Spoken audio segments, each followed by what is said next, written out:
মহিলাদের জন্য আল্লাহ জান্নাতে যাওয়াকে সহজ করে দিছে। কি করে দিছে? সহজ করে দিছে। চরিত্র ভালো রাখতে হবে। চরিত্র ভালো রাখতে হলে আল্লাহর হুকুম পর্দা মানতে হবে।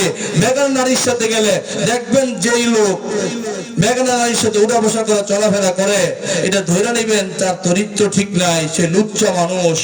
এবং যেই ভণ্ড পীরেরা নারী নিয়ে আড্ডা করে, নারীদেরকে মুরিদ করায়, নারীদেরকে বেপরদা দেখা যায়, সে নিঃসন্দেহ ভণ্ড পীর। কারণ সে কোরআন মানে না, হাদিস মানে না।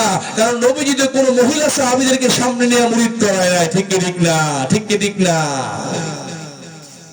আজকে অপব্যাখ্যা দিয়া, বিভিন্ন ভুল দিয়া, ভুল ব্যাখ্যা দিয়া সরল মোড়া মহিলাদেরকে নষ্ট করতেছে।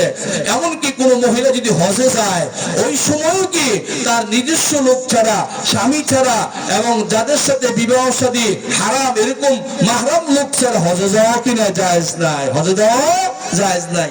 আল্লাহ নবী বলেন, কোন মহিলার জন্য ৭৮ কিলোমিটার ৪৮ মাইল দূরে সফর করলে একটা মাহরাম পুরুষ লোক লাগবে। এই মাহরাম পুরুষ লোক ছাড়া সফর করলে এটা গুনাহ হবে।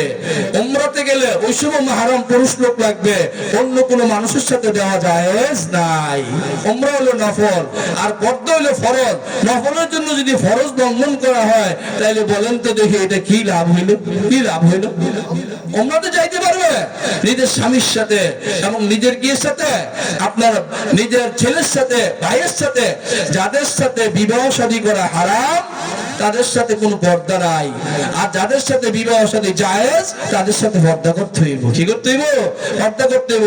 আজকে আমাদের দেশের ভিতরে যে খিচুড়ি মার গামটা চলাচলি ঘরের ভিতরে দেবর বাসুর, তারপরে মামাতো ভাই, খালাতো ভাই, এগুলি কোনো ভেদ বিচার নাই। এগুলি সম্পূর্ণ হারাম, সম্পূর্ণ হারাম।